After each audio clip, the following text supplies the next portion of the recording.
سہراب خان بانو کا قتل کر کے حویلی میں ایسے حالات پیدا کر دے گا کہ سب کو یہی لگے گا کہ بانو ربیہ کے وجہ سے ہی گھر چھوڑ کر گئی ہے، اور بانو نے صرف گھر ہی نہیں چھوڑا بلکہ خودکشی بھی کر لی ہے۔ سہراب خان بانو کے قتل کا الزام سربلند پہ بھی لگا دے گا۔ وہ سربلند کو کہے گا کہ نہ تم اس لڑکی کو اس گھر میں لاتے اور نہ میری بہن یہ گھر چھوڑ کے جاتی۔ سہراب خان بڑی چالاکی کے ساتھ اپنا جرم سربلند کے سر تھوپ دیتا ہے، اور سربلند بھی آرام سے نہیں بیٹھے گا۔ وہ اپنے بندوں کے ہمراہ کھوجی کتے چھوڑ دے گا۔ جیسے ہی کتے چھوڑے گا، کتے بانو کی خوشبو سونگتے ہوئے وہاں پہنچ جائیں گے جہاں سہراب خان نے بانو کو دفن کروایا ہوتا ہے۔ جب کتے وہاں پہنچ کر رک جائیں گے تو سربلند کے آدمی اس جگہ کو کھودتے ہیں تو وہاں سے بانو کی ڈیڈ باڈی مل جاتی ہے۔ بانو کی ڈیڈ باڈی ملتے ہی سہراب خان ایسے ناٹک کرے گا جیسے سب سے زیادہ صدمہ اسی کو پہنچا ہو، بہن کے مرنے کا۔ ساتھ ہی سربلند کو بانو کے آخری الفاظ نہیں بھول رہے کہ میں آج کے بعد تمہیں کچھ نہیں کہوں گی، نہ تم سے کچھ مانگوں گی۔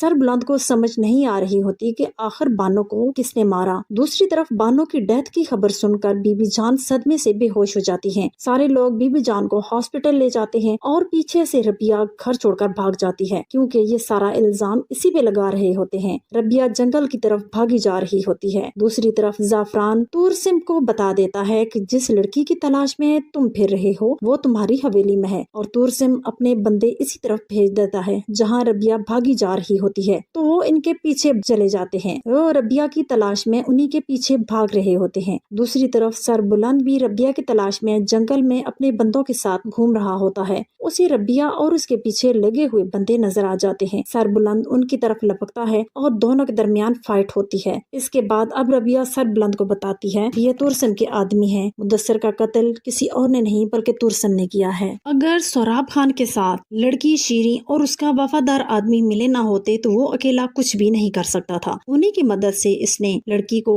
دفن کروایا۔ ناظرین، ڈرامے میں جس کو لوگ قصوروار سمجھتے آ رہے ہیں اصل میں وہ قصوروار نہیں ہوتا۔ دیکھ لیں، قصوروار وہ نکلتا ہے جس پہ ہمارا شک بھی نہیں جاتا۔ اور یقیناً اب بہن کے مرنے کے بعد سہراب خان بھی کھل کے سامنے آئے گا اور سب سے لڑے گا، کیونکہ اسے صرف اور صرف سرداری چاہیے، نہ کسی رشتے کی عزت، نہ کسی رشتے کا پاس۔